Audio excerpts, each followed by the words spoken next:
Hey folks, just checking you're on. Sam, Reloved Guitars. I've got Chris's P-bass copy here, and I say copy with a big capital C, and it's a copy from Far East, and it has one of those Fender-y style headstocks. Now, you know, everybody has their own views on this and people get really grumpy, and I think I've said a few times before in the past that you know, it's fine to have an opinion on whether you think it's right or efficacious or anything to be buying or doing anything with these kinds of guitars. And personally, I've always said that it's not something I'm interested in.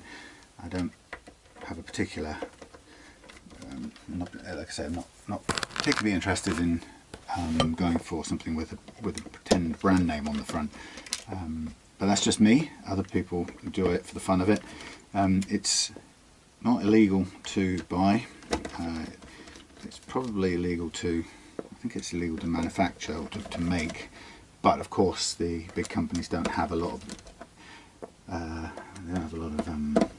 clout when it comes to legislating against Chinese companies who kind of operate a bit as a law unto themselves. So it's a strange area, and I know, as I say, I know people get really aerated about it. So half of me is thinking I'm not going to put this video up, and another half is saying, well, I might just put it up but not have, you know, not use the dreaded words gender or Chibson or whatever people use. So what I'm just doing is having a sort of good look at what we've got. Chris has sent me this bass with some Seymour Duncan pickups to install and to wire up with some new pots. He's got a new bridge unit on it. It used to be a through body thing, which is interesting because I don't see any of these actual basses.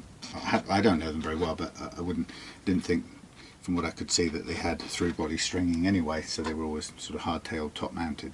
So this thing here is screwed at the back. It's quite interesting too that because it's screwed at the back, it doesn't actually sit totally flat to the body. There's a sort of slight lift at the front. It's quite curious, really. Is it because it thickens towards the front? Maybe. Anyway, so what we've got here is we've got the body. Chris is, I think, by the looks of it, yeah, he's done the shielding for this. So it's kind of ready to just have hardware installed and to be set up. And that's the task that I'm doing here. I'm not here to judge the morals or the ethics of any of this stuff. It's like rescuing poor little mices that don't have a lot of chance out there in the world. My interest is to make things play as well as they can, regardless of what they are. And the second part of that deal, I suppose, is that, you know, I don't judge people for what they buy and what, you know, what they're interested in or what look they want from a guitar. It's not my place to do that. And I have to say, you know, there is you know, some people get very into an ethical consideration about all of this, and you know, there are ethics involved, and I don't agree with the practice of the Chinese doing this, you know, because in a sort of world of businesses trying to trade globally, it isn't a level playing field if somebody with a very, very cheap labour rate suddenly starts copying your product, and anything that you thought you could depend on as a kind of copyright protection for your intellectual property suddenly didn't mean anything. And you know, I've always said that, you know, it's kind of hard not to deal with those issues because, you know, everybody has some view or other, and I guess it's one of those things that if you were running your own business, you would probably find it really difficult to swallow if somebody came along and copied the thing that you'd put a lot of effort into developing. But then again, you know, I make my oak casters, and I'm not really it's never struck me to, I don't have too much delusions of grandeur, but it's never occurred to me to try and protect them. Some people would say, well, that's a stupid business move. Maybe true. I've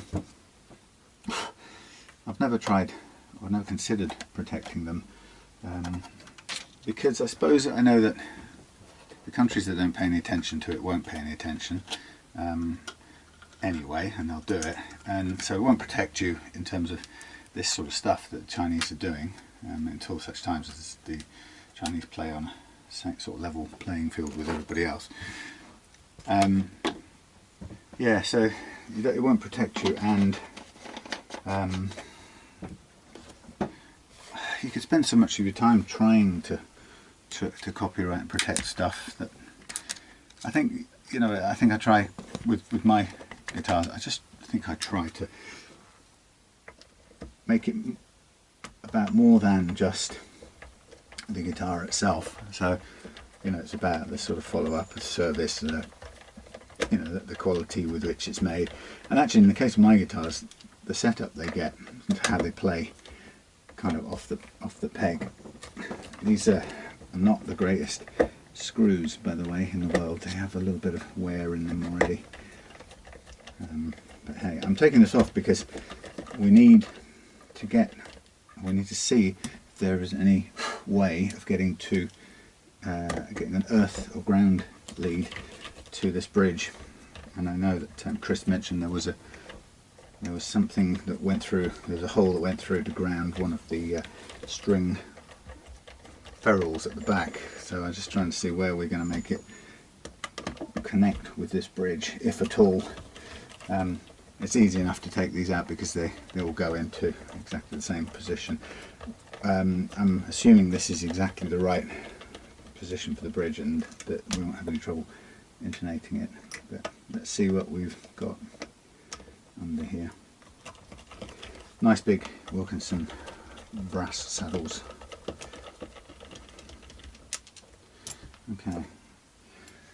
Okay, so there's the hole for. So it didn't. Just looking at it, it didn't. The previous earth wire came up through here to go underneath the bridge plate, even though it had a through body stringing. So we can still get there, but we have to trace it through. Excuse me, trace it through and poke our way through and find out where it exits. So I'm going to just sharpen this. I'll try and sharpen this tube, spray tube, and see if I can get it to poke its way, bend and then poke its way through. I may not be successful in this, it may be too big. Too big.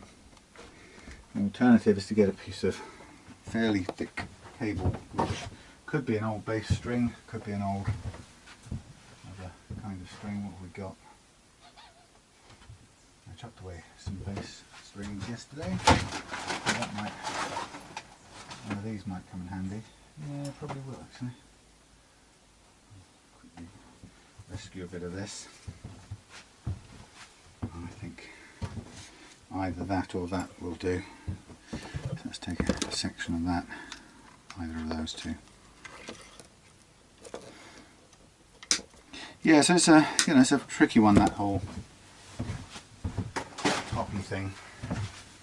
But then having said that, I've made refurbed guitars, and I've cut the headstock into something similar to the there we go. We got through. I cut the headstock into something similar to the original Fender shape. So technically I'm breaking or running the risk of breaking the copyright as well. So it's very difficult to avoid doing.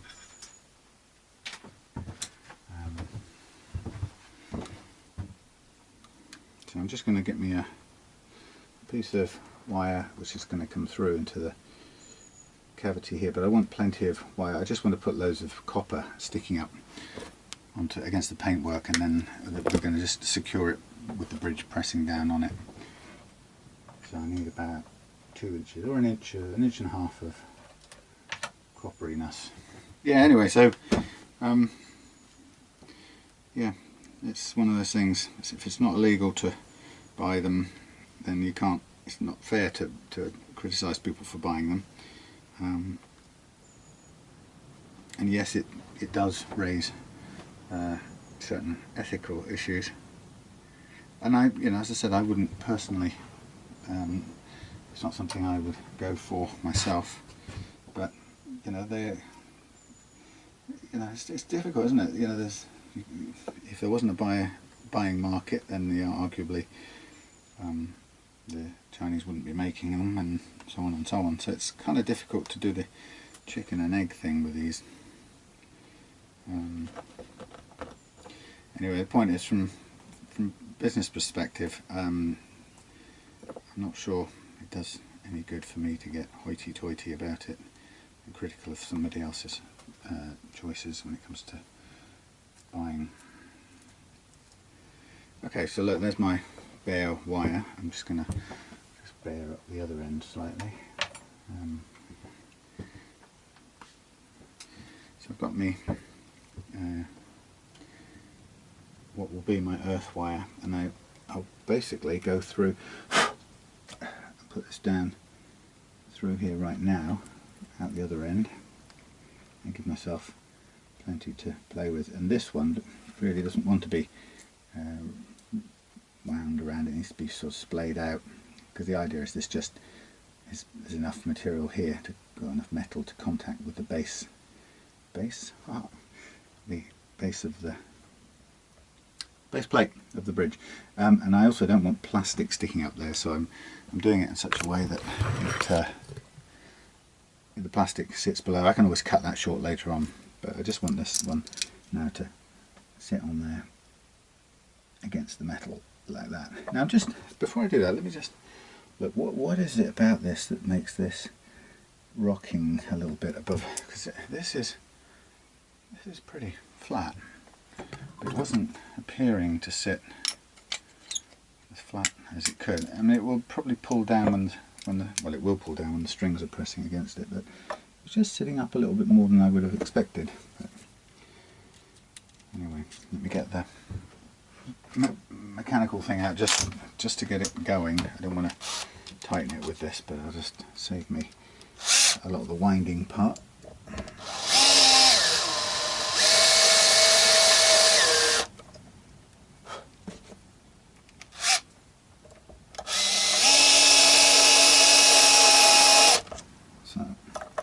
Okay, so that's done a grounding. That's given us a chance to earth the bridge, and obviously that earth will eventually basically find its way back to making an earth connection with the earth that comes in through the jack plug socket, so that everything will be earthed, including this copper material here. And actually it's kind of interesting, the whole thing about the Faraday cage stroke copper shielding, because it's actually probably a lot harder than it looks to make it a complete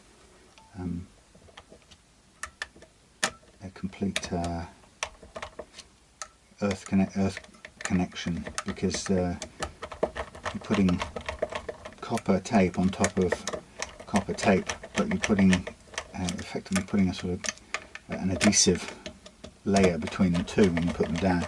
And so some people go over the whole thing with a little pokey thing like this to try and make the connection, so that you break through. It's actually very hard work, but the idea is you kind of break through the copper so that wherever the copper overlays itself, you end up getting a little punch through so that the bits touch each other. Quite difficult to know it's happening, but that's one way of doing it. Better than not doing it, I guess. Okay, so I've put this back on, and there's a real sit-up at the front. Now when this is under load from the strings, it will press down, but that's a, I don't know, it's a very interesting thing. Not a lot we can do about it unless there's something, you know, unless there's something about the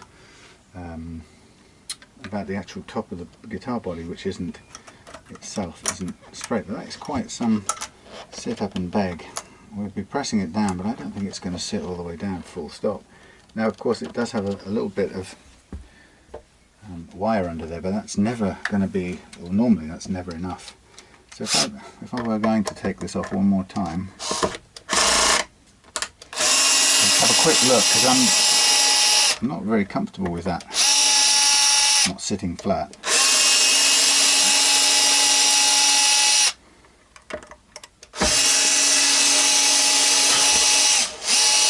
The point is I've got time to check this out, so I might as well.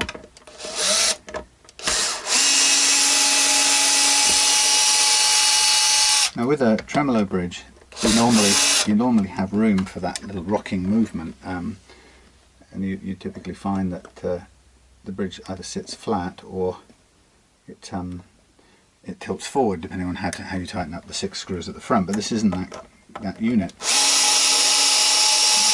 So I just this shouldn't really make any difference at all. So what I'm looking at is that, I'm just going to pull it out for a second. What we've got here is we've got a unit that for some reason doesn't really want to sit that flat. So it's sitting flat there, but when we pull it back, it's tilting forward. And I have a feeling, I can't be sure about this, but I have a feeling it's because we've already got a slope starting to happen here. Maybe, I don't know. Could be that this is, check this, is this twisted? There's something not quite right about this. Pulling back, and then it's unusual that it doesn't have screws at the front. That would solve the problem, of course.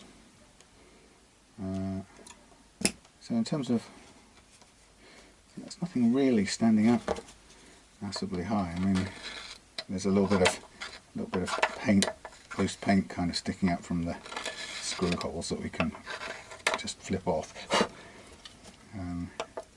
But the only reason that this is tilting back, I'll tell you why it's tilting back. It's because the back, this is mad. This is a bit of a weird thing actually. The reason that's tilting back is because first of all there's no locking points, there's no screw points at the front, but it's also because these here screws are so close to the curve that they start, when you pull down the countersunk part of it, which these are, they're quite big countersunk, they're actually pulling on the curve. The outer edge of this countersink is actually pushing down on the curve of this, and it's actually curving backwards and sitting up. So it would do that because of the nature of where these are. It would do that on any flat surface, which is bonkers. The only way you'd get around it is to have a couple of holes at the front, which we don't have. So there you go, Chris, sorry about that. Weird that that would be a feature of a Wilkinson bridge. I like everything Wilkinson does, but that's a little bit off the mark in my book. We don't have that much in the way of wire sticking up here. It's spread out. It's not exactly hugely obtrusive. It's not in the way much. So yeah, it's tilting back on its. Look, it's rocking back because those holes are too close to the back. How about that?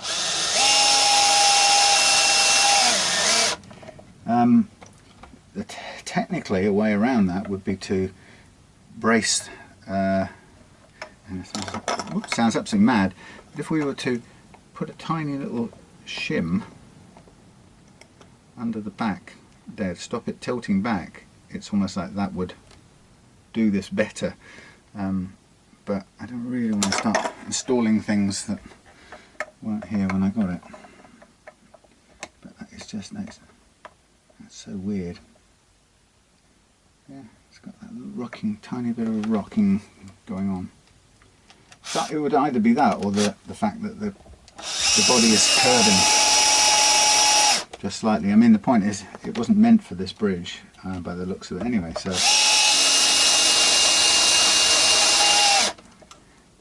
technically, if I don't screw them right down, we should have a better fit at the front.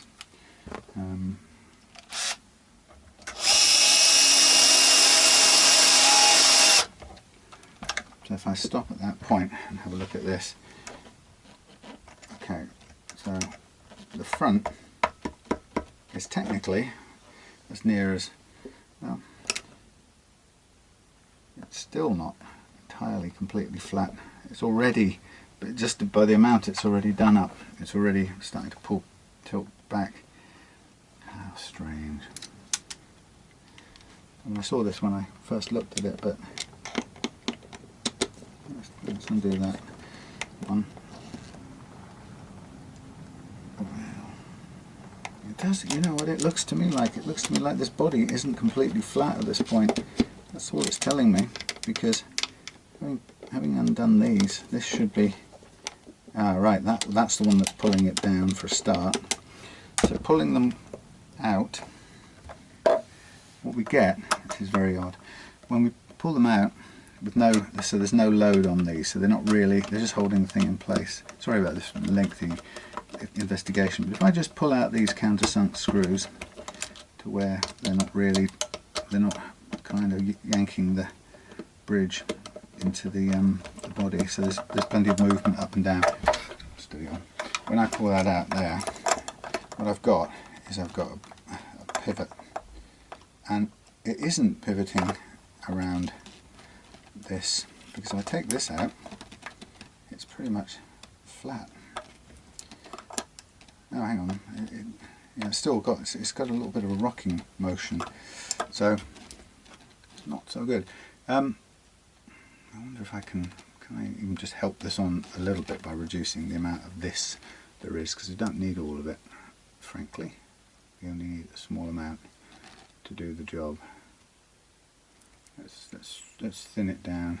Try to cure as much as possible of this as possible of this lifting business. And then, but yeah, it's weird how it seems to want to rock backwards on those countersunk screws. Go on, through you go.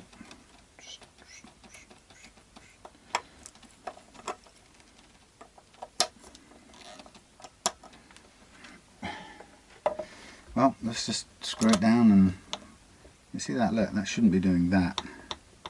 It's kind of rocking from, it's not just from that end, it's rocking all over the world. There we have it. I mean, it won't stop it playing, but just weird. I'll see if I can avoid it tilting upwards too far, but no, it's doing it. As soon as you press down on that, it's rocking up. It's like a tremolo bridge on a Strat. You can feel it as soon as it starts to move the bridge. You can feel it running it up.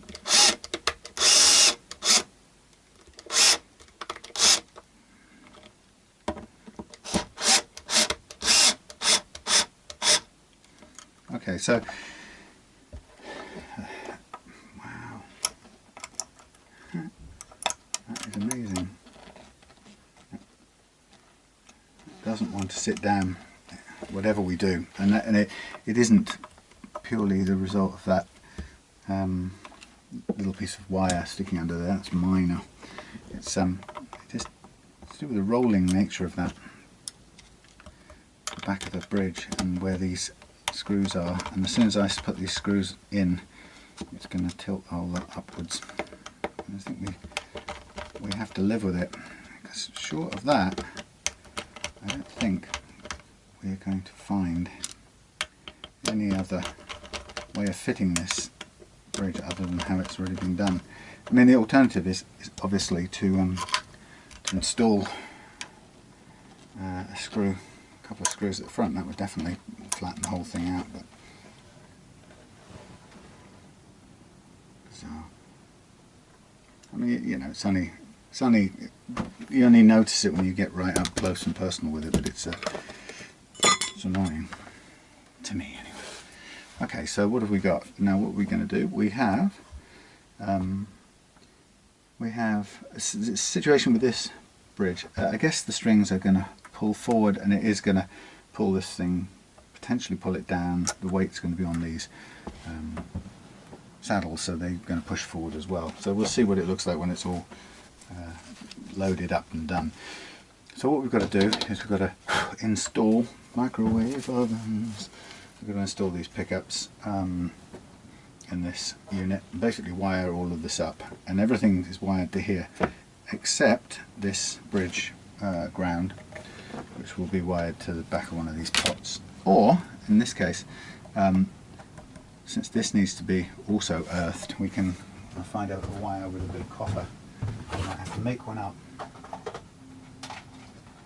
wire with copper, just to basically ensure there's a grounding there. So usually I have a pile of little copper feet with screw holes in them ready or drilled, but right now I can't find them.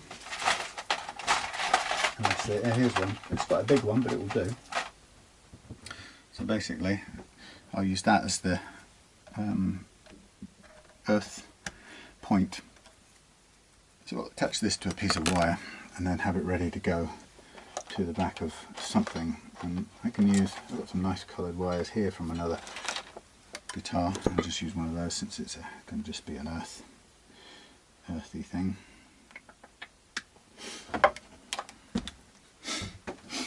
So I will shortly need to fire up soldering iron. It's quite fine, this wire. It's a bit too fine for my liking. I want something a bit more substantial for earth wire. Well, let's use a bit of good old-fashioned black. There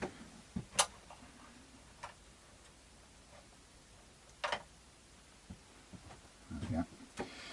So once I get the soldering thing out, I will solder that to that, give myself a screw down earth onto the copper, and then this will go to the top of the volume pot, or any of the common earth points. Actually, it doesn't really matter, depends on how you like to do it. This goes volume tone jack plug socket in this arrangement. So I'm going to put this out of the way for a minute, and then the next thing, of course, after that is to get it strung up, and let's just heat this up. Get it strung up, and then once it's strung up, then I will do a fret level if necessary to get the action right. Now, the only downside about that on this guitar is that I don't have a set of sacrificial strings knocking about. I don't think I do. So it's going to mean that the strings that stay on here have a little bit more wear and tear on them than I prefer. But bass strings are obviously, they're much bigger and a bit more resilient than 6-string strings, so it shouldn't be too much of a problem. But obviously we need to use those strings for setting the nut first fret action, as well as the doing the fret leveling if necessary. So it's quite a lot of stuff gets done using those strings in the sacrificial string mode. And as I say, I would normally prefer to have a spare set that I could then use as sacrificial and chuck away, but I actually don't think anymore. Oh, maybe I do. What's here? These are standard gauge. Oh, they're short scale. That's not going to work. So I do have a spare set, but they're short scale. I probably should have kept the ones off the Squire yesterday. I didn't think about it. Typical. Anyway, I didn't think about it, and that's that. So we'll just have to do it with the strings on, and just be very careful to preserve them every way possible. Did I even plug this in? Yes, I did.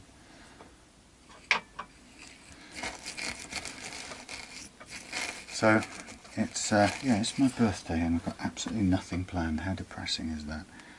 Nothing scheduled, nothing to do. It's cold and rainy,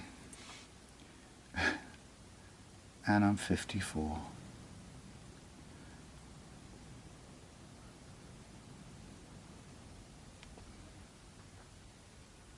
Come on, heat up copper. Thank you. So I'm just going to tin both ends of this while I'm at it.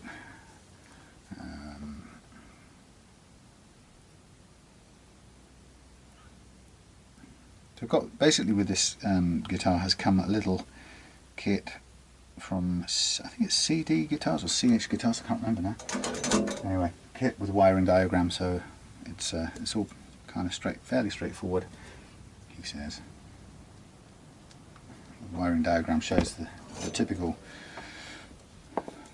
P-bass configuration, so there shouldn't be any mistakes. I'm just going to get this thing anchored onto here.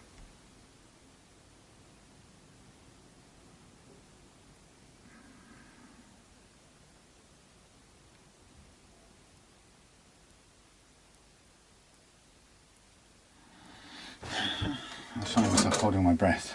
Probably not a good thing to do, but it seems to be what you do. Okay, so there's a sort of an earth. I mean, it's a bit clumsy in some sense, but it doesn't have to look pretty. It's there to, its purpose is to anchor down the, or to earth, sorry, I should say. Its purpose is to earth the shielding. It's just annoying. I find myself a smallish screw, just like a tuner screw will do, and then that will get screwed into the body of the guitar in a minute. So I'll do it now actually while I'm at it.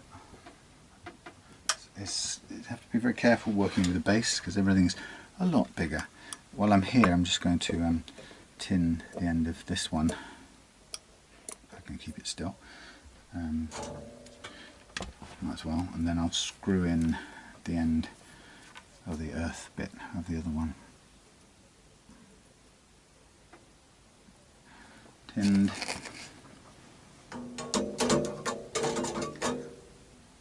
Tinned. Thank you. Take this. Now the question is, I don't want to go through there, it's very thin. I'm going to have space, more space in the side wall. So what I'm going to do is I'm just going to take this thing and I'm going to knock a starter hole in the side wall. The idea being just to give myself a start point for this little screw to anchor, and it gives me plenty of room to reach a pot when the time comes to solder it to a pot. So I'm just going to kind of put it in here, hold it in place for now. I might actually, when it comes to it, I might take it out first to solder the pot in, solder it to the pot, and then put it back on once it's done. But it lets me kind of get it all the way through into the body. So that's a copper against copper shielding, and it's kind of what I always do, but it's, you know, it's crude but effective. If you can see it in there, it's just a good anchor. That's all. Good little anchor. Push that out of the way again. I don't know a lot about the P-bass, and it was interesting when I had a quick look online, and it said Fender said something, you know, its own puff about the revolutionary P-bass, and then went on to talk about how it had revolutionary frets. it just makes me kind of face palm a bit. It's like, okay, so in what way are these frets revolutionary? Please tell me. Somebody help me out. And could I tell? No. Now what we're missing here by the looks, oh no, we've got it. We've got some springs and we've got some rubber. I think these are intended as rubber pads for these to sit onto. Could be wrong, but we've got our screws and springs. Now I noticed that Chris had put in some black springs. Sorry, black. I'm losing my mind. We don't have springs here. That's interesting. Oh, we meant to have springs. I would have thought we were. Or does the pad act as the spring? It probably does. That's probably it again. Well, this is not. This is. Well, there's the one. Figure 1. That is for the vintage P bass. There it is. But we've got another one anyway. We've got all the parts. So yeah. So Chris has supplied me with some black screws to make the thing look the part. And actually these, that's interesting because they don't go through the pickguard in any way. They sit anchored to the body of the guitar, and pickguard goes over the top. Woohoo! Woohoo! Hello. Let me just stop this a sec. Okay, back again. Just getting these holes just enlarged slightly, and these are quite a bit to do to fit the CTS pots, which are bigger and nicer quality than the mini things you often find on these guitars. So this is a bit of a remount game, but I prefer to do that than to try and shove a drill bit into an existing hole. I personally find that usually makes more of a horrible mess than it solves, if you're with me. So I'd rather just wear my way to the right shape, or the right size, little bit by little bit.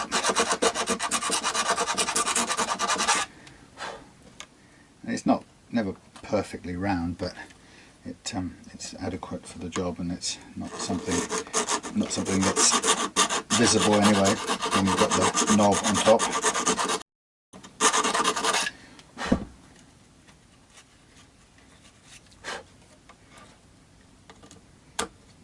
Just about there. First one in, as you can see. Second one in. It's good. Actually, the second one missing its little squish washer thing. And then a little bit of widening to do on the jack plug socket. So this one is interesting because basically you fix the pickups to the body first, and then you do your wiring separately on this, and then you and kind of bring the two together and mate them up, as it were.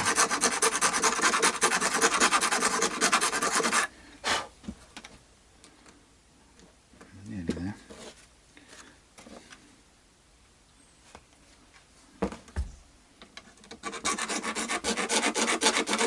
Which I haven't done before, so that'll be interesting. For a moment. Nearly there.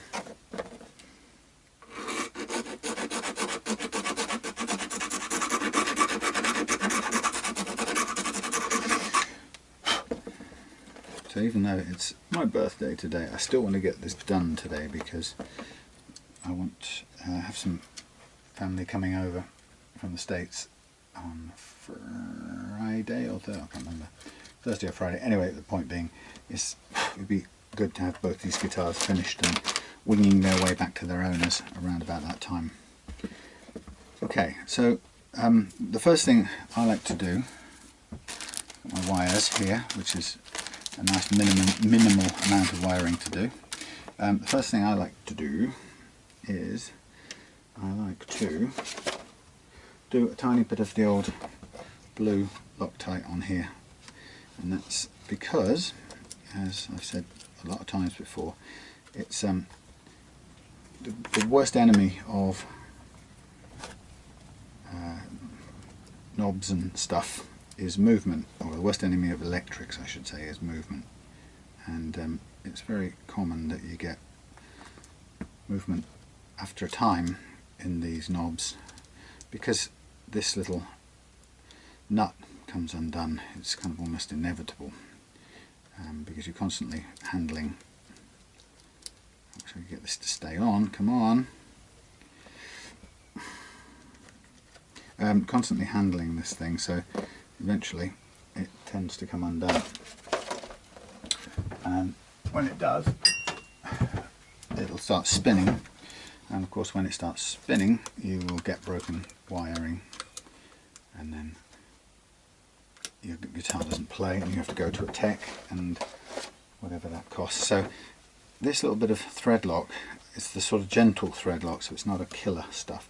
This is a gentle little bit of thread lock. In my experience, just adds a little bit of grippiness to the whole affair and seems to prevent the whole thing coming undone a little bit longer.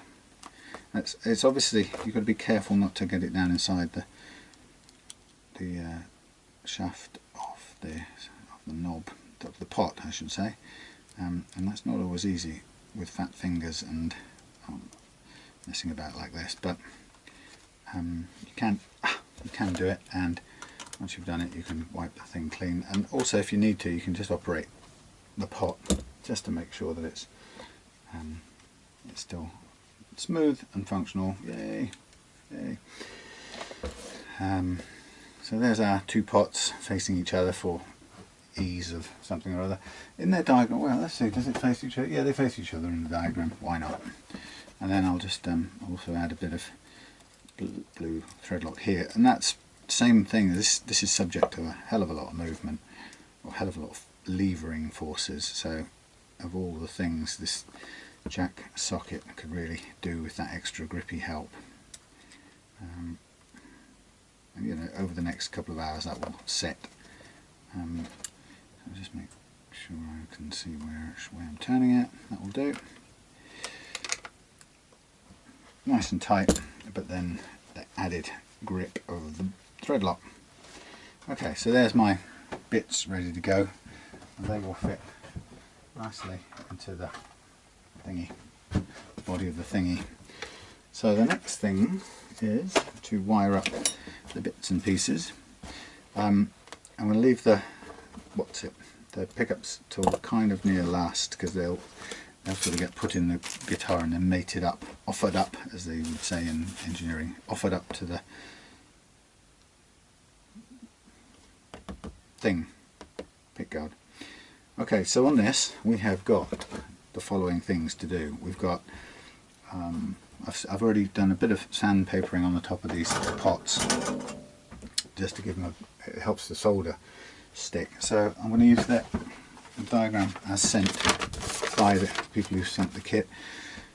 So we're going to have a ground from volume 250, yeah, capacitor 47, yeah, tone for 250, yeah, output jack, yeah, all as shown. Wonderful.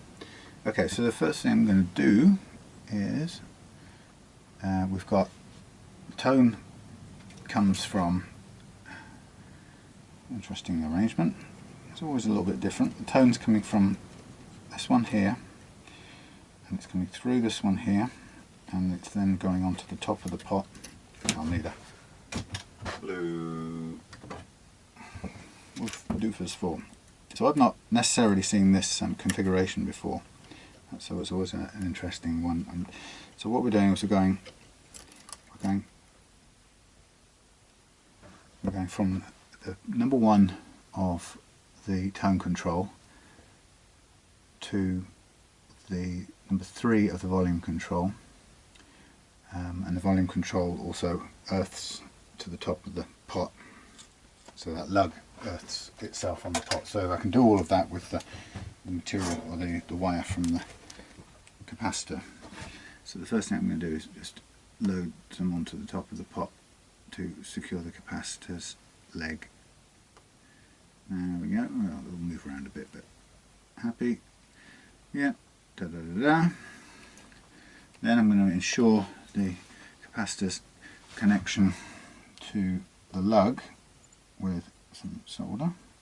So that loads that up. Nicely done. And then once that's done, I can choose how much I want and where I want it to go. It's one of these things, I don't want it sticking up massively so far, so I'm going to lay it over a bit like that, and pull it in a bit tighter actually, because I sort of want it to do its job, but I don't want it sticking miles out into the middle of everything. So I've given it room, and obviously it's not going to, it's going from the lug, and it's not going to the top on this one. It's an interesting arrangement. Normally I don't do it across the top between pots. It goes usually from the lug of the tone control, and earths. It goes out. The hot comes out out the tone pot and earths on the tone pot. But this is a different arrangement. We shall see how it works. Come on, thank you. Okay.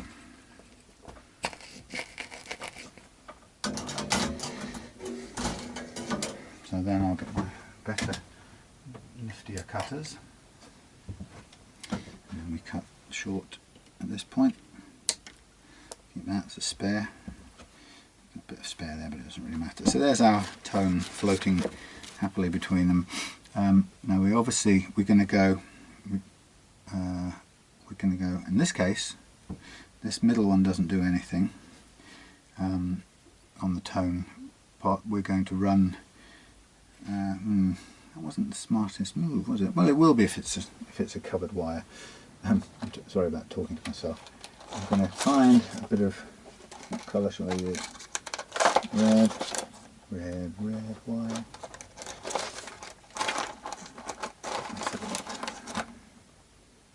Yeah, it's a bit of fibre coated. So I'm going to go from middle through on this cloth covered stuff, from middle through to, I'm just going to lay it in the first pot on the volume control, because it will end up being soldered in with the hot from the second pickup.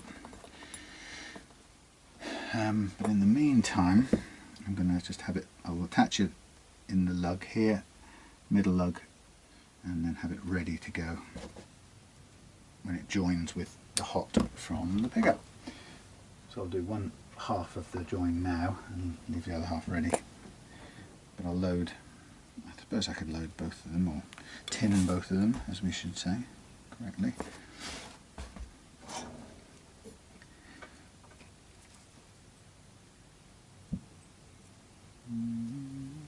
Oh, I hope I haven't forgotten something. Yep, I'm still in plane mode. Good. Okay, so our first one I'm going to join here comes across to the centre of the tone pot. Let's just do a little curl in this. I know it's not great TV, particularly because it's miles away and you can't see. It's funny how it changes, your kind of relationship to soldering changes the more you, obviously the more you do it. I remember, 300 setups ago, it really did fill me with a kind of dread if I had to do a wiring job, and in some ways I probably didn't do a very good job of concealing that even.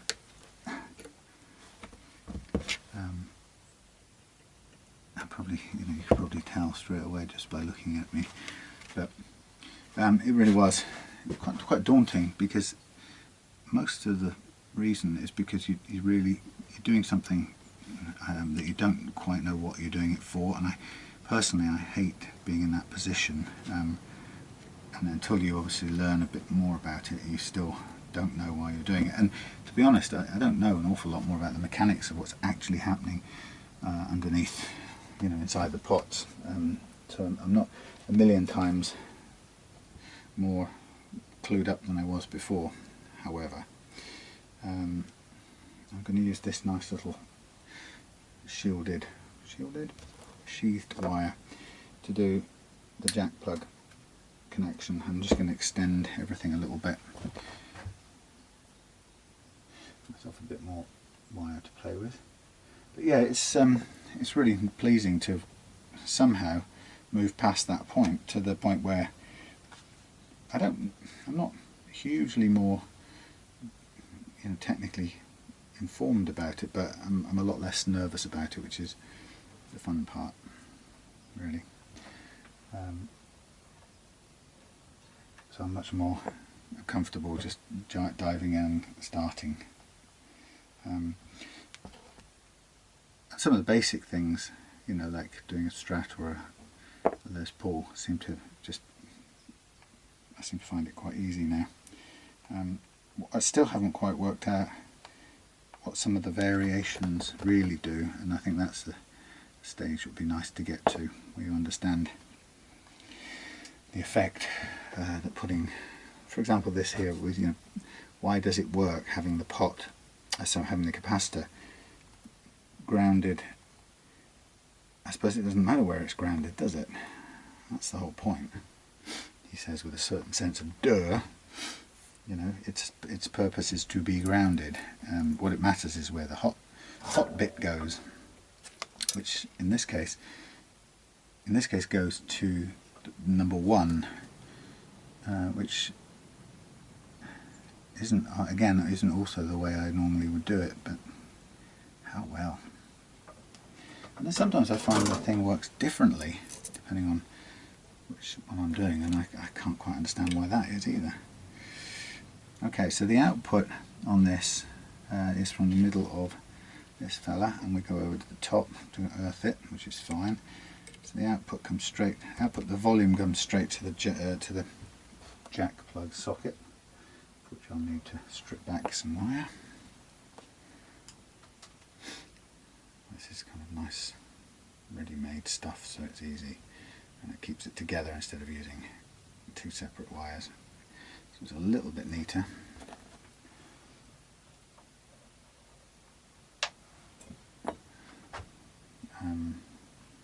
For some reason, habit, I never use wire cutters. I just never got on with them, and I'm sure they would make my life a wonderfully amount easier, but I just don't. Okay, so at this end we're going to go earth to earth, earth to earth, funk to funky. We know Major Tom's a junkie. It's always good to just sort of set yourself up first, so you can kind of see the distances each of your little bits will need to make sure you've got enough of everything sticking through. I've now made a bit of a pig's ear of this, which means start again. There's no point working with frayed stuff. It probably would have made more sense to tin the end of this as well. But swings and roundabouts, because when you tin it, it gets harder to bend for your purposes, but it also then stops it going off into that sort of stupid frayed business. Okay, so the earth is the middle, and the hot bit is the outside lug. So there we have our 2 bits, and I sort of just double them back like that for now till I get them soldered in, and then I will chop off any excess bits and get tangled up now. Note to self: buy some solder. Come on. Thank you. Breathe.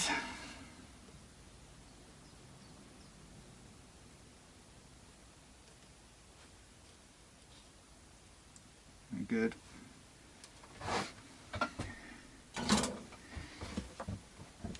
off any obvious excesses that aren't necessary and that could get in the way, which we don't want to happen.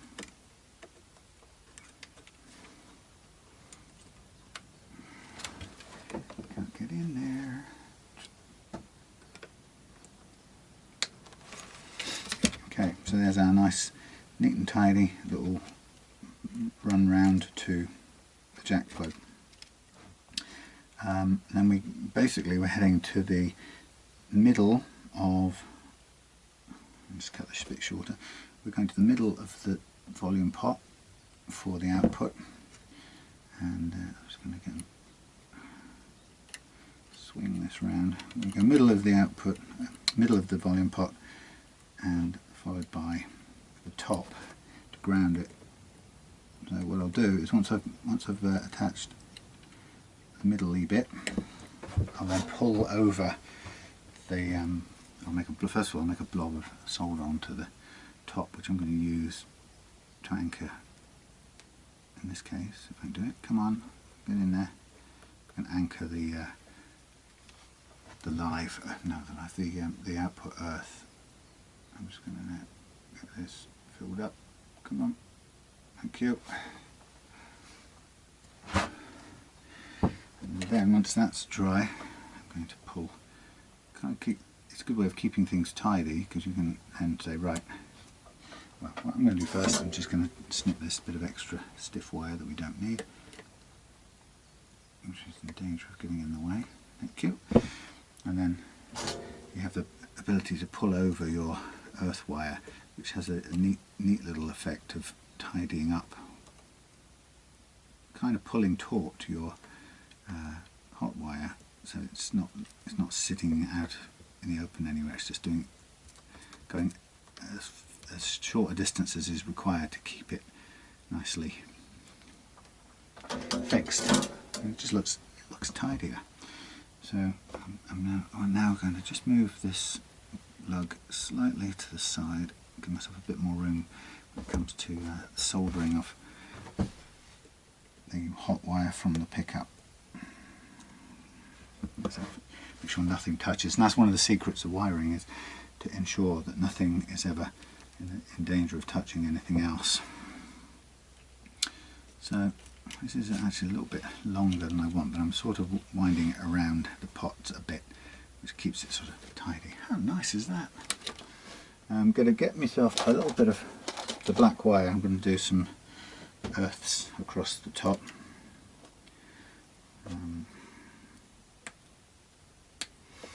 Basically, we only need one. I'm going to make a couple more bits of on the top of this pot, a bit of solder ready for the bridge earth and the shielding earth. And they don't all have to come off the same pot. The fact that it's earthed is the only thing that matters. But obviously this pot needs to be earthed too, so we need a blob of solder on there. And then we'll just get ourselves some wire, free up wire on here. Tin it off in a second, and then we'll just make a jump across to earth the tone pot to the common earth, or what will be the common earth. So it's one of these things that I do, is I talk to myself even if I wasn't doing a video, because when I'm doing something where I don't know everything about it, which is quite common, it just helps me to vocalize it. Helps me to work out what I'm doing and just sort of check in with myself to make sure that what I'm doing is right. Okay, so there's my jumper earth, right, on top of the tone pot, and I'm going to I'm going to jump it right onto this pile that's already holding down the earth for it's called the jack plug, and I'm just going to hold the two down together, just make sure they stick back together. So it still leaves me with the two spare lugs. Now don't forget, we've taken up, this one's taken up with the output, which goes to the jack plug. This one is taken up with earthing both the lug itself and earthing at the same time as earthing the, you can't really see, can you? I'm so sorry. Earthing the capacitor. This one here is the feed, the output from the volume pot to the tone pot, which will make the tone pot operate, and this is effectively the output lug of the tone pot. And so I only need to wire up the incoming pickups. So what I'll do is, in fact there's only two wires, so I'll tin those now before we get around to sticking those. Oh, I keep doing that, pulling off the covers. I'll tin them so that when we come to installing them they should be kind of easy enough, ready to go. They're very short, but that's okay.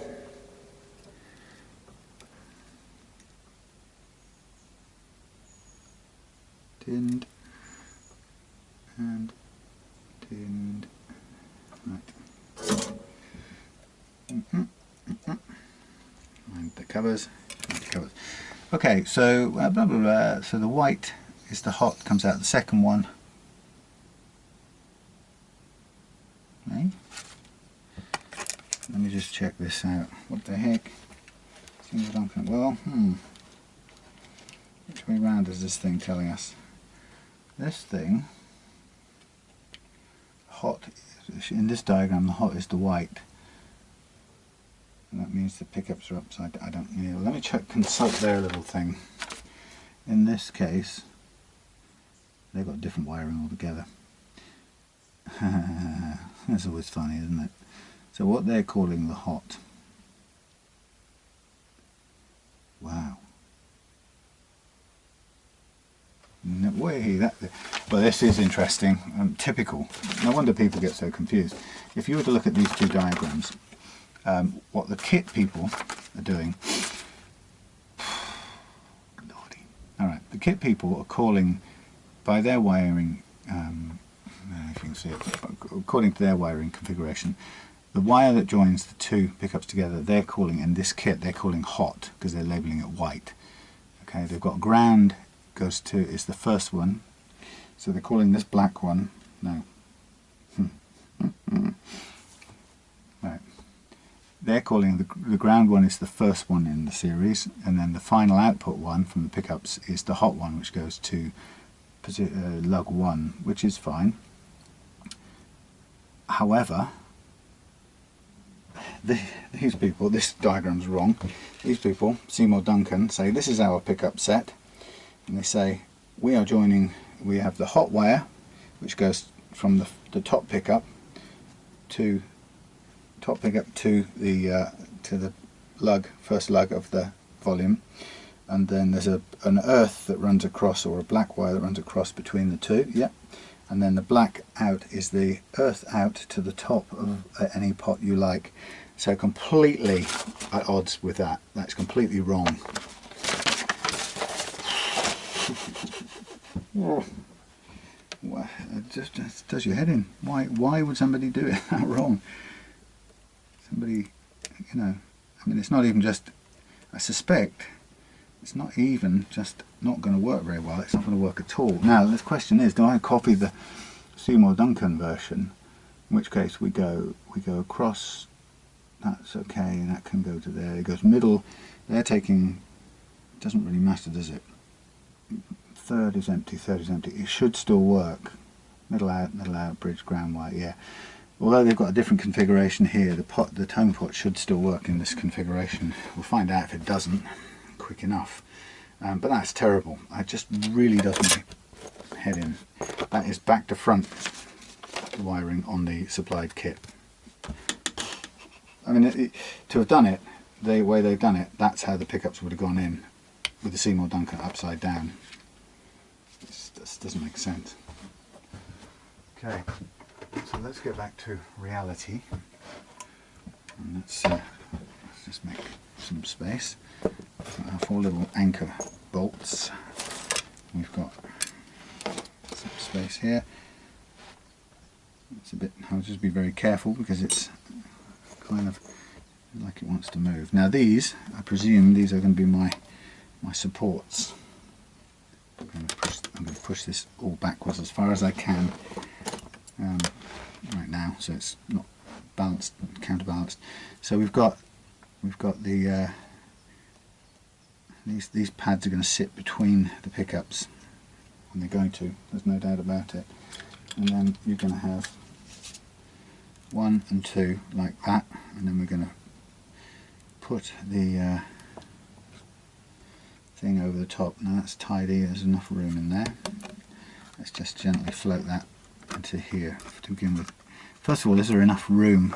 And that please don't tell me we've got pots that are too big, you know, because some guitars actually are configured for mini pots, and you can suddenly find yourself in all manner of trouble. I'm just going to bend this up and out of the way to give myself as narrow as possible. Okay, that's fine. But yeah, you can suddenly discover the hard way that some guitars are just were designed for mini pots. I don't say this is the one, but actually it may just be we are just right. We're just on the edge of size wise, but what's not working there is this earth wire, this wire here. So I'm just going to have to hook that out of the way for a minute and try this again. Okay, that's us good and flat. Now it is. Yep. Okay, so there's our pickups. We're gonna, I don't suppose we need this in place. We do need to make sure that they sit in. Let's just try a quick drop in on top of. Let's try just one. Okay, so it sits there. Doesn't have any upward movement. That's what concerns me a bit about these without springs. Why haven't they got springs, and why won't they let us go up any? It's not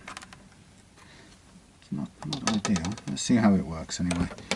Let's take bite the bullet, and let's put in our rubber pads sort of central between the wires. Sorry, the screws, I should say. I mean, in a way, what this does is it sort of commits you to a certain pickup height, which I think is a bit of a weird thing. But that's all that comes with this. That's presumably how it goes. Now, the question is, how are we going to do this realistically? We've got these two to hook up, and we can do those, but we've also got the pickups to hook up. So can we do all of those out of the body, out of body experience? We do it this way first. Hook that up to there, hook that up to there. Let's put these two together because they're both earths. We can put them in one place, that's good. I don't know how well you can see that, but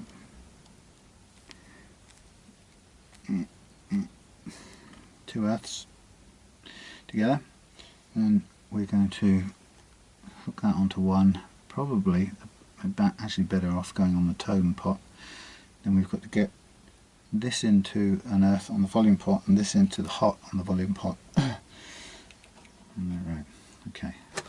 As soon as we attach one of these, then what we've got is we've kind of pegged it into place, and we're then working with a constrained constriction. We can't move things too far, which is always the annoying bit. But as soon as we hook up something here, that's what's going to happen. So first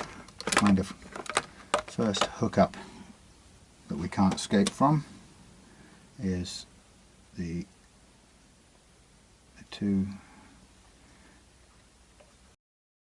grounds. Let's get them down, stuff them down there. Okay, we've earthed the bridge, we've earthed the shielding. that's fine, but now the next bit is we have to position these as good as we can get, then put the cover over. No, is that right? Do we do this without? No. What we do is we put these into place first, as good as we can get. Little things coming undone. You can go there, you can go there. So we start with that, and we go, hey, cover's coming off, one, there.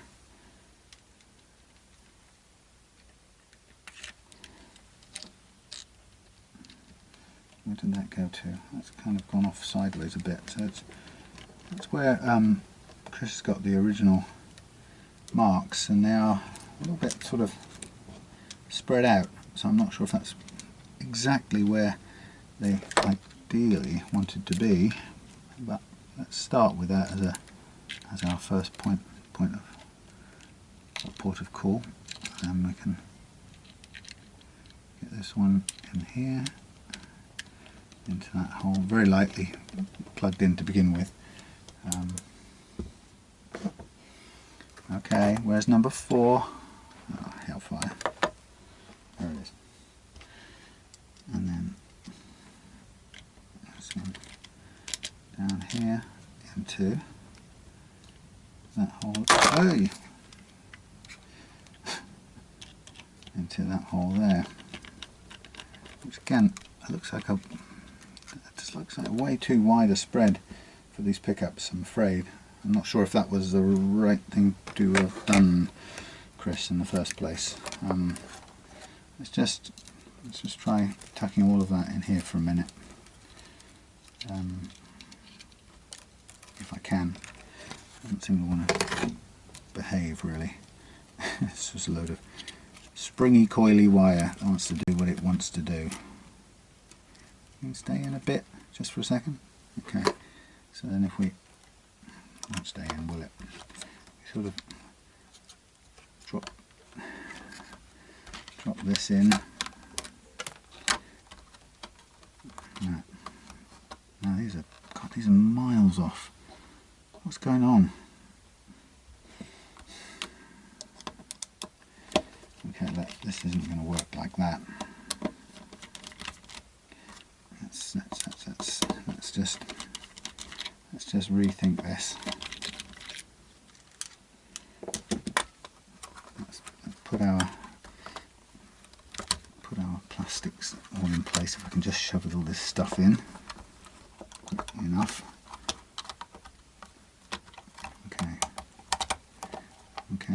Okay. We are sort of in place.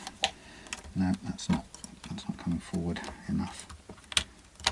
Okay, we are.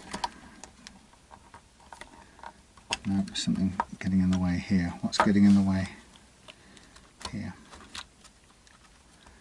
We've got pots getting in the way. Could be. What a pain in the arse. There's something stopping it coming this way, and I have a horrible feeling it's one of the pots here. It could be a load of this wire that's getting in the way. It's such a possible pain to move.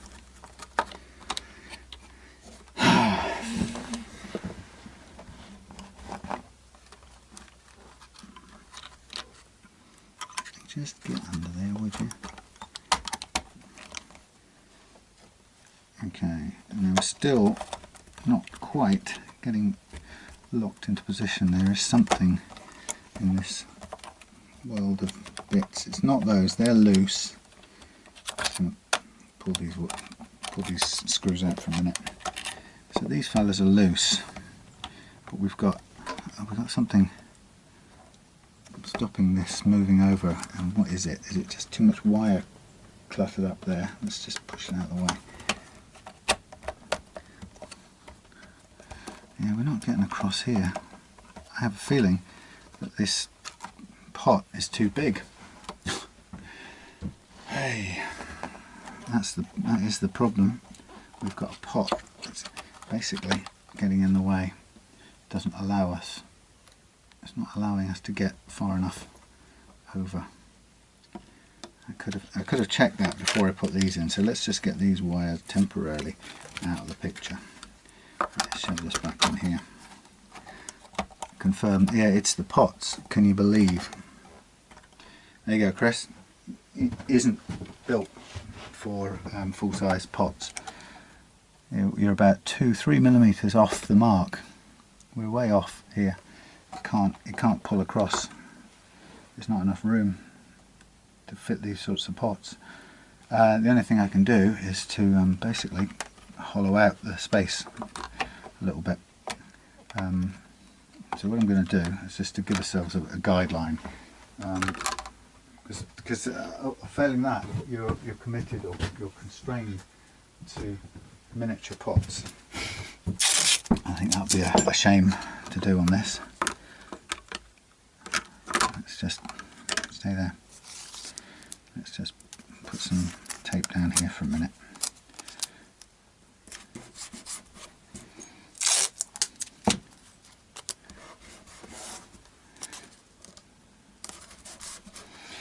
Okay, so I can literally, well, that one, first of all, that one, yeah, it's stopping it moving forwards, and the pots are stopping it moving forwards and sideways, so we can't get to the end one, which is a hole anyway. Sorry, it's badly placed anyway, but we aren't getting to these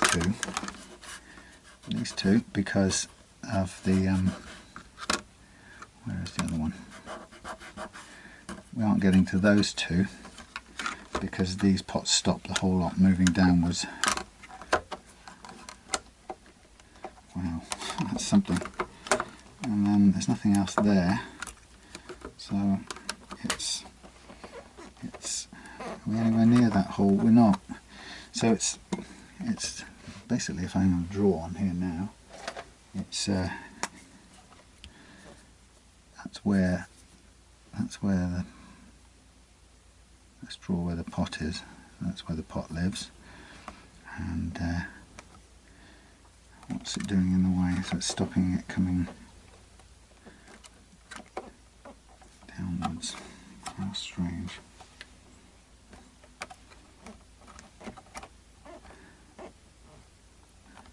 Sideways, forwards. Why would it be stopping it coming forwards though? Is it just that shoulder of this bit here? I guess it is. How annoying.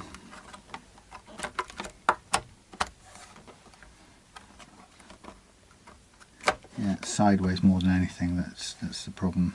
So I've got two areas here that would need to be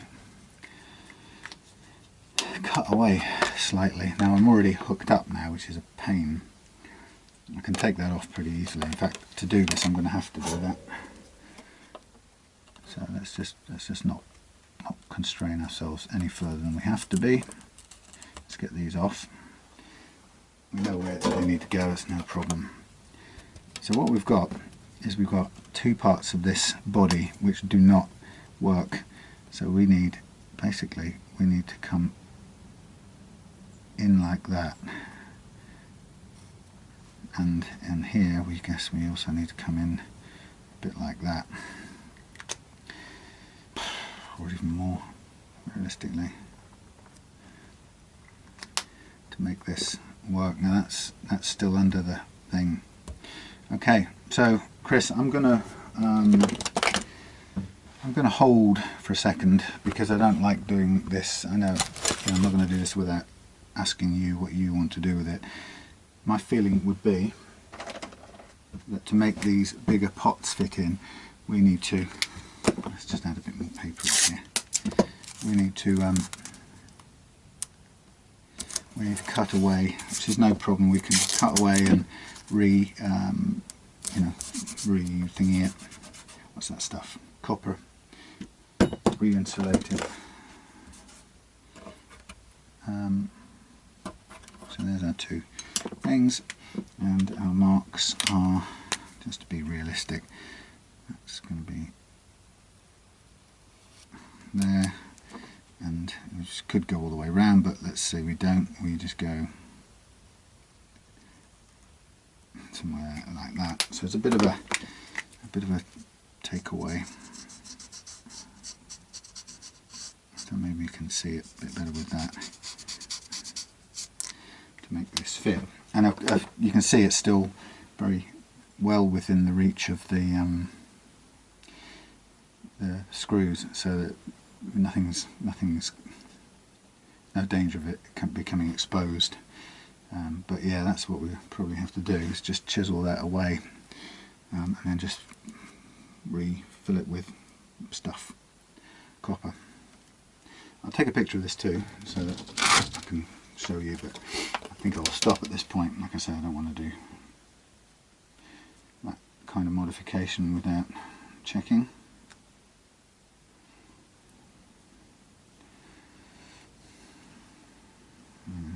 Lots of reflections, not a very good picture.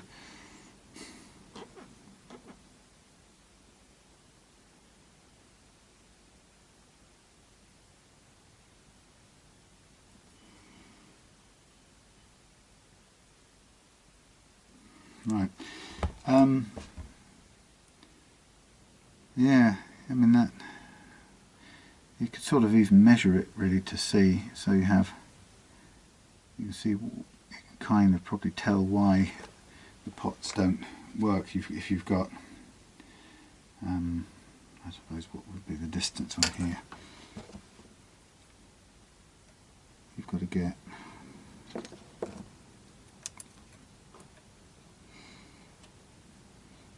that much. I'll just make a note on here. So we've got that much between the edge of the pot and the centre of the hole. That's on the bottom part of the curve. So yeah, there's a couple of mil off, providing that you can even push it against it. And then there's, I suppose, any turning it at all. I've really fixed it as tight as it will go, but I don't think this will make any difference. I'll try it one more time. And we're as tidy and tight with all our wires here as possible, and none of those are going to be stopping this thing. It's going to be the position of these pots, unfortunately.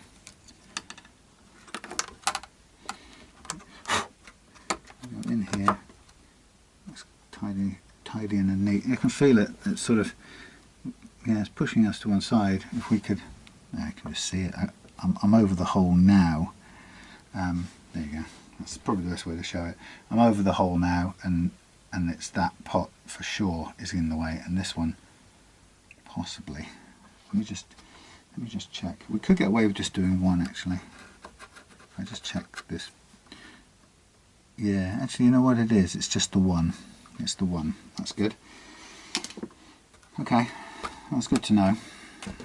It's not this one. Let's cover that one back up. It's this one at the top that's causing the problem. Everything else is just lovely and hunky-dory.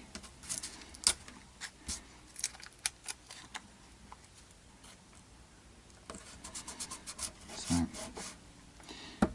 okay, so we will recommend a bit of shaping on this bit here, just to make it work. And that's your lot. I should probably go and do it, but I'll send a note just to check. Alright, so end of this, see you in a bit. Hey folks, so here we are with the Chinese Fender thing. They're not Fender, the Chender, whatever you want to call it. But anyway, I have put it together and done things and things.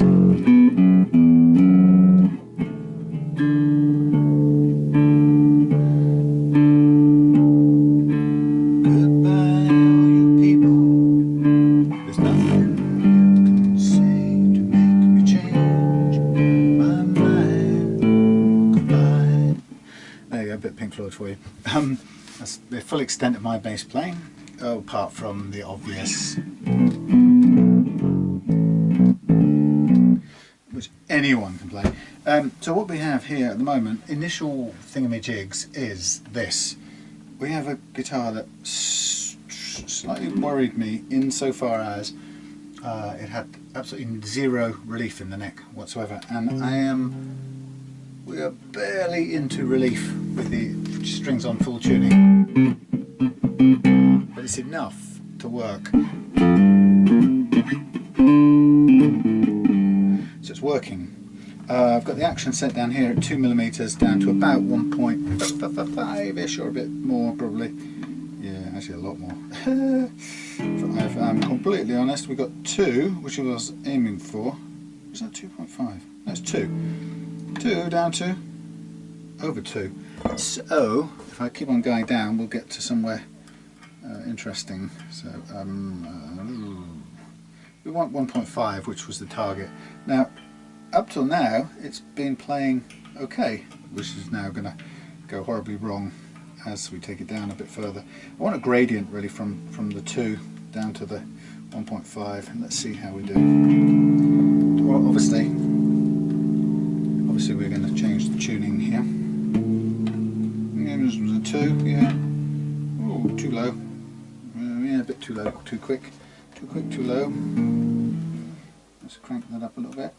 Half and half. But I have to say I'm being slightly impressed. Obviously this is a copy with lots of flaws. Let's stop there for a minute. It's got lots of flaws, but so far it's playing.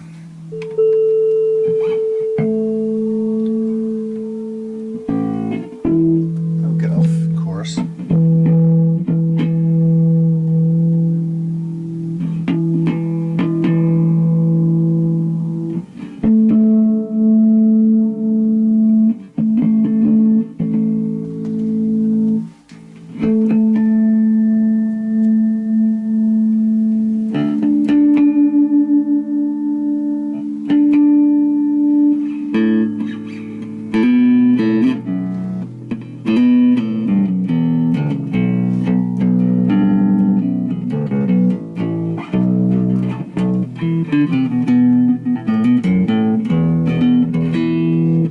So it plays. Now here's the interesting bit. Somebody is bleeding. Yep, it's me. Sorry about that. I will make sure that's fully cleaned off. Oh look, it's my God, I'm bleeding from my art. Damnations. Right, hold on. Really, isn't there a song about that? My bleeding hands or something. Can't feel my finger. No, I don't know. Well, look. So the point here is we have a guitar that is. Oh come on! You cannot permanently mark maple. Do not do this to me.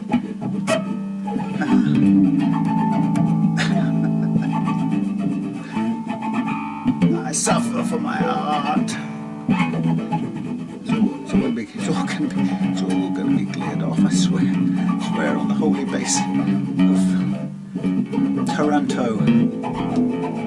I shall not play again with this hand as long as I shall live, which might not be very long.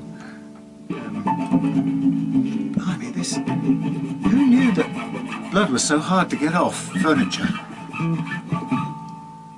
That's why I've never managed to get away with murder before now. What did I do? I don't know what I did, but I've cut my finger. Right. I will not play it because of that. Well, I'll play it with this hand. So, what was I going to say? Yeah, so having put the strings on, I've now set a low-ish action. And so I've got 2 down to about 1.5, which is a nice target action. This is probably a bit high. But I'll deal with that in a second. So I was a bit nervous about this guitar. There's a couple of things that still worry me a little bit. One is that there's a kind of distinct join to the fingerboard, and you can feel it, and I'm just worried. I'm hoping it's not disconnected in some way, but I can feel the join between the fingerboard and the neck itself. But I'm really surprised that it's actually playing so well. It's quite flexible. I don't know if that's normal, but I saw it kind of really bending. But for a Chinese-made Fender clone,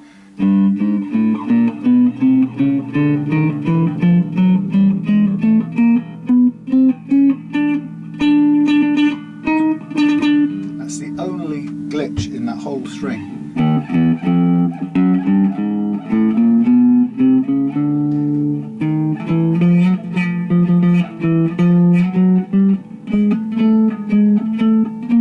Tiny glitch there.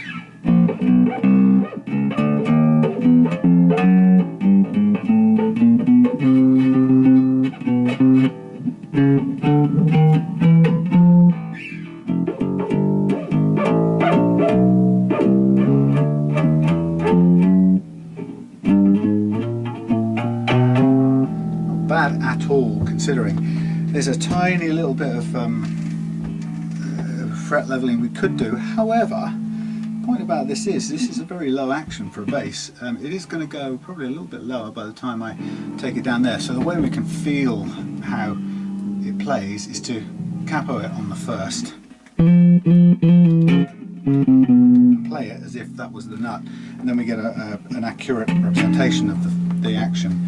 Pretty accurate anyway.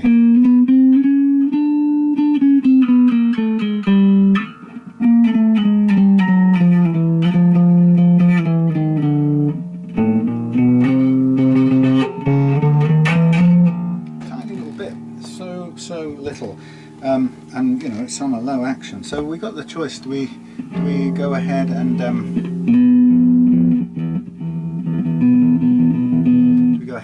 do a fret level on it, or do we leave it as it is and say I've got a pretty good playing action for, you know, my feeling is, you know what I'm going to do? I'm going to leave it as it is, right? And I'm going to save Chris 30 quid on the job. That's for starters, because I don't know anyone who's going to play, well, maybe that note. But on the other hand, you know, a way around that, which kind of, if you're comparing, let's see what we actually got here. We have got, well, it's under 2. So let's say we are looking to just raise this a tiny fraction. You know, we've got a bass guitar with a 2mm action down here. Let's just that one.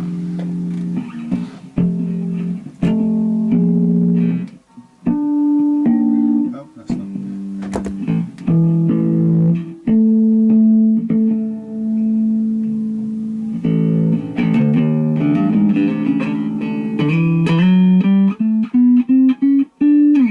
I think that's pretty amazing, actually. I'm going to save you £30, Chris, and not do fret leveling on this. 2 reasons. One, it saves you money. 3 reasons. One, it isn't entirely necessary. There's not enough. There's nowhere near enough dead notes on this at all to warrant it. The action is pretty low as it stands compared to what it was, or compared to where these were set. Anyway, we're going to take this down a tiny fraction to make it lighter down this end. And we save you 30 quid, but also save you all the fret metal that we would otherwise be chewing off in order to take down a couple of frets.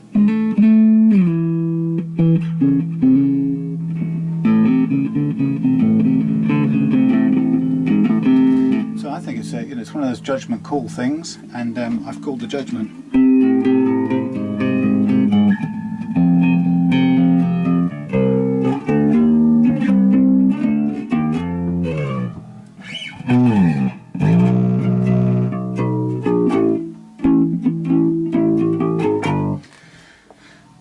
So there we have it. Well, surprise, surprise. Bit of work down there to take out or to widen the routing to make sure we got the CTS pots in here. A little bit of repair here to the paint. It's not perfect, but it at least covers up the bare wood. These are pretty much at the right sort of height, sitting on top of their little pads. I've earthed the shield to the common earth, but I've also brought it up over the edge, somewhere over there. Brought the copper up over the edge so it actually makes a connection with the copper on the underside of here. We've got the bridge down here, which is still raised at the front edge, but it's not causing any problems. But it is not a perfect fit, and I still don't know whether it's because of the either the curvature in the bridge itself or whether it's the body that's slightly curved. But and the nut it's not the prettiest thing in the world, but as far as I can see right now, it's doing its job all right. And what I don't quite know is what I do know now. I now know what it's made of. I think it's made of plastic or nylon.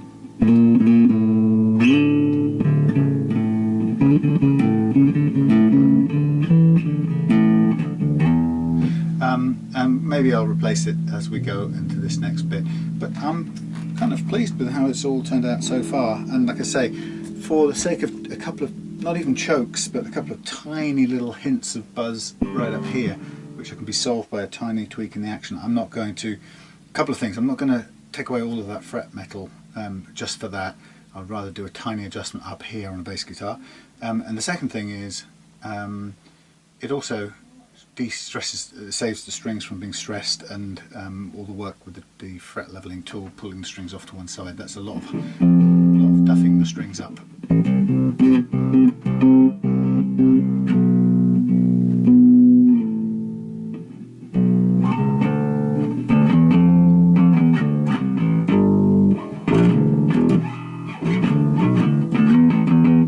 There we go. Well, cool.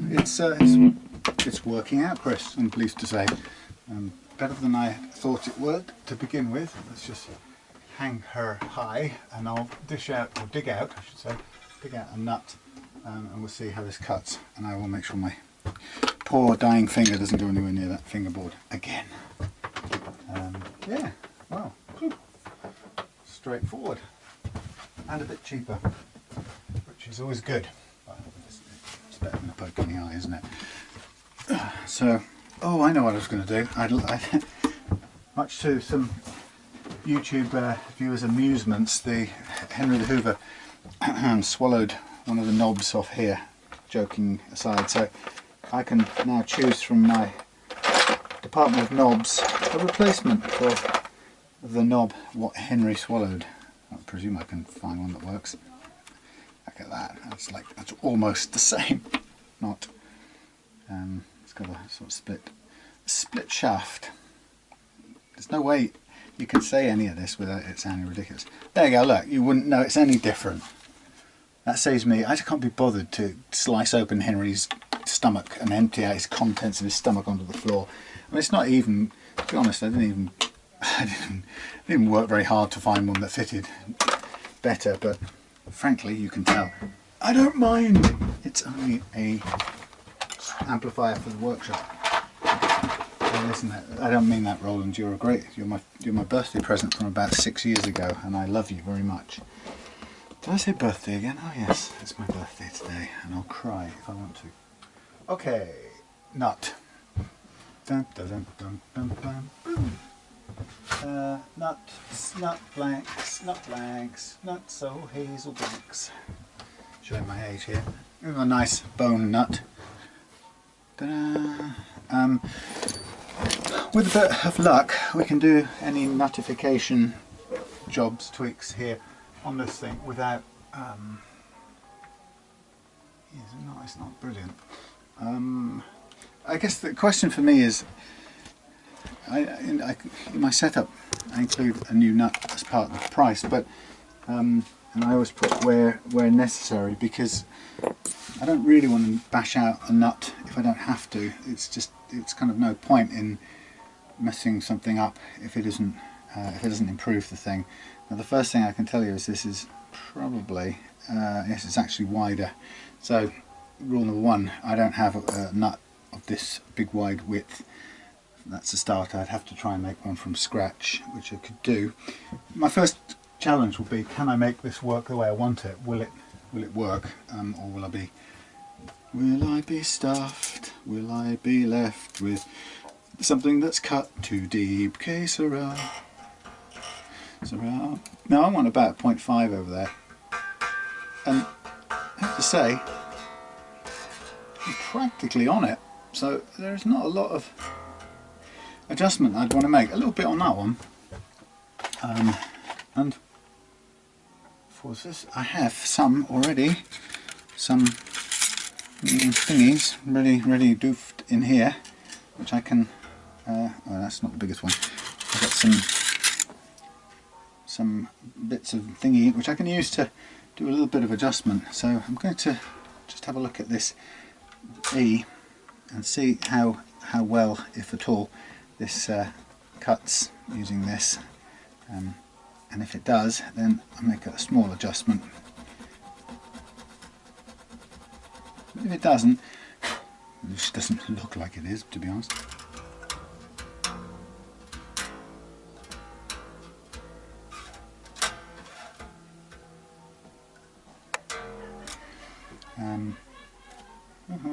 So just really looking for the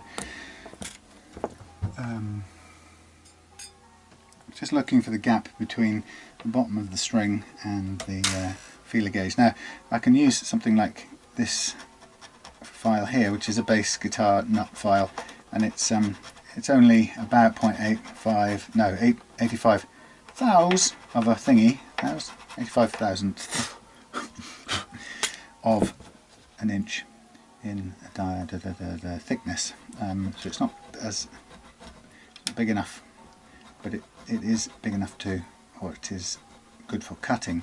I can use that, and I can try this again.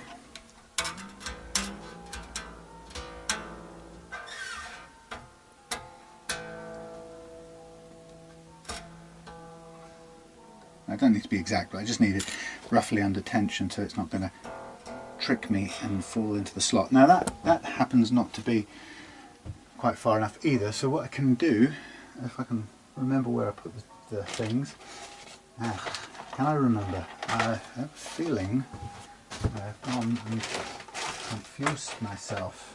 Did I put them away? I must have possibly, maybe did put them away. Okay, yeah, this would be them. I'm going to use this thing here, this diamond jewelers file, just to give me a little bit more of a bite, and it will take stuff off a bit quicker. And again, just putting it back in, I'm going to use this to make sure it's rounded off.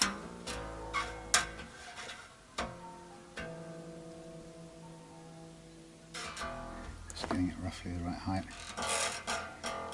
Okay, so we're almost on a little bit of fresh air, but we're very close to the height. I'll just round it off with this a little bit, and just make sure that it's not going to pinch. That's what these old offcuts are really good for. They're because of the wound nature of the string. They kind of by definition have an abrasive quality. It's not very sharp and it doesn't cut hugely well, but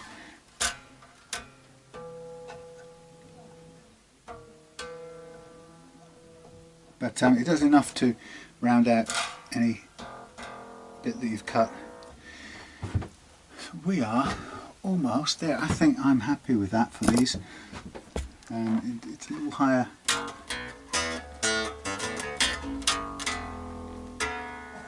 Terrific.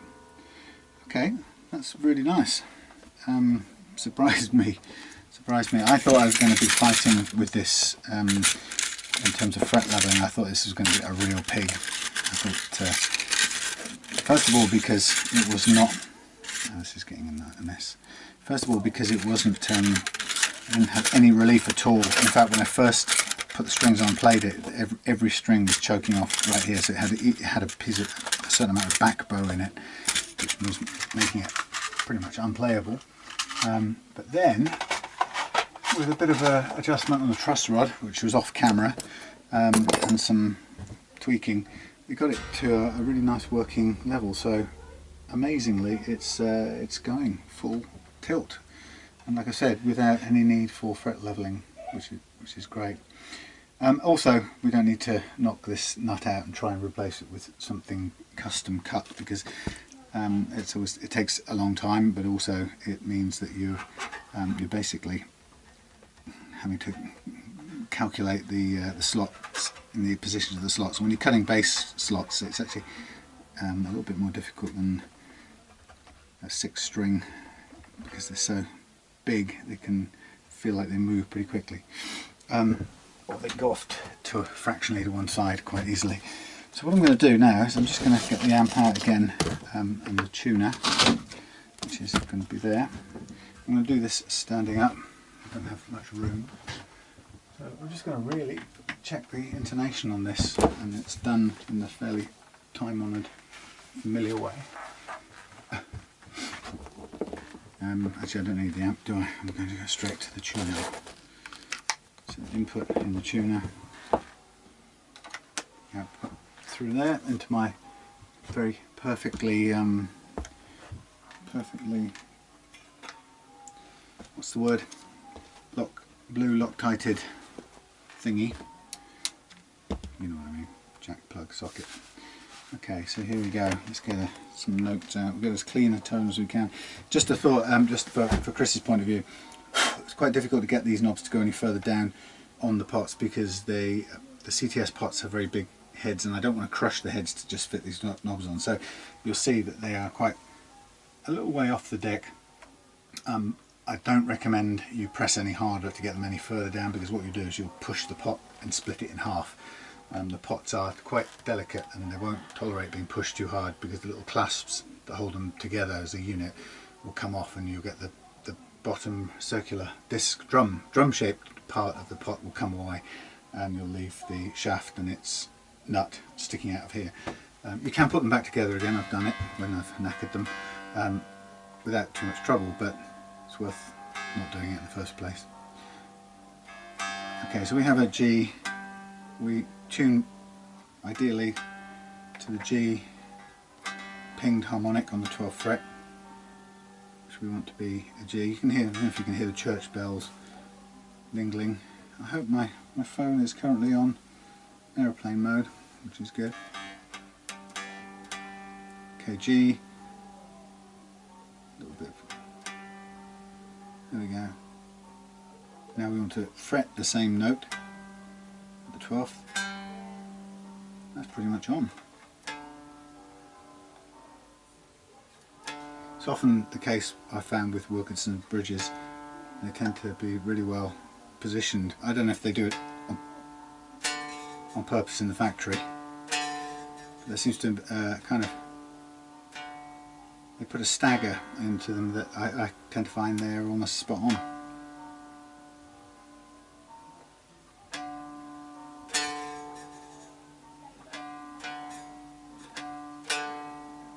It's on.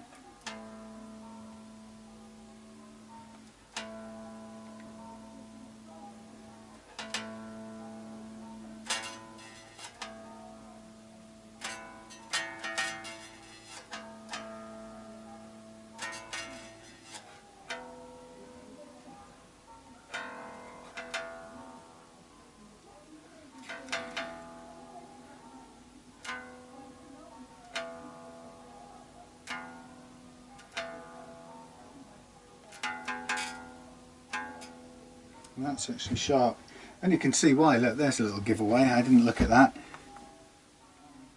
Correct position, back a little tiny bit, back a little bit, forward again, and which means it's too short.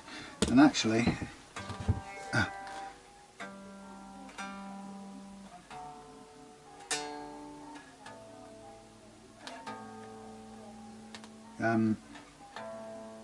could have spotted that had I just looked at it.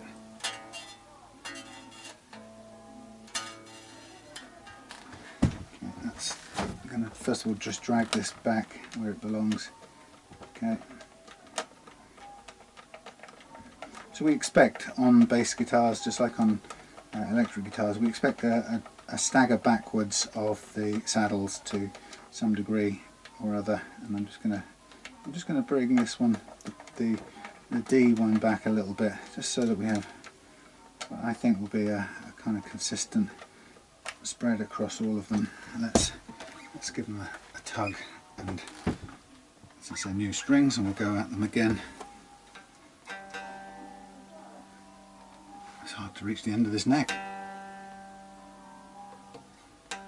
Thankfully I'm doing this visually, otherwise those bells would put me off big time.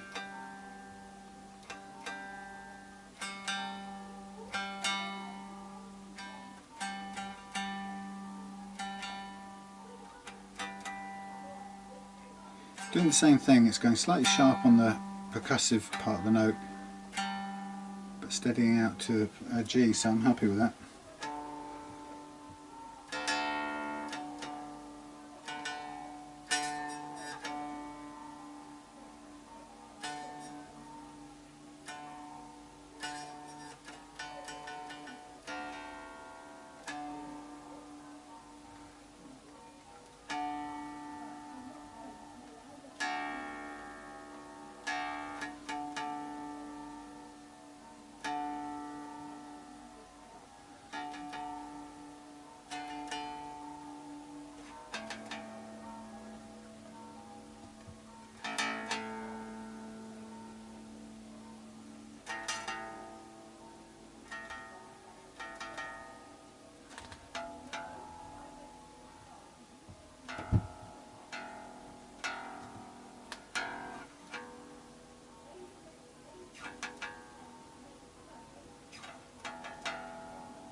There we go.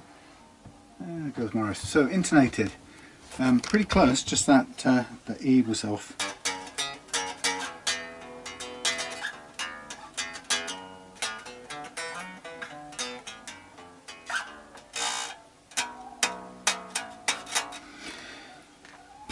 Right, there we have it. Chris, your Fender-esque. Oh no, I've been playing it with my gammy finger, but it's okay. I've stopped bleeding. Your Fender-esque P-style bass, fresh in from China, set up and going. There's a little bit of, I've got a little bit of run off there, which I shall clean off. I don't know how much I've got my finger in there and smudged it, but it's only a tiny bit.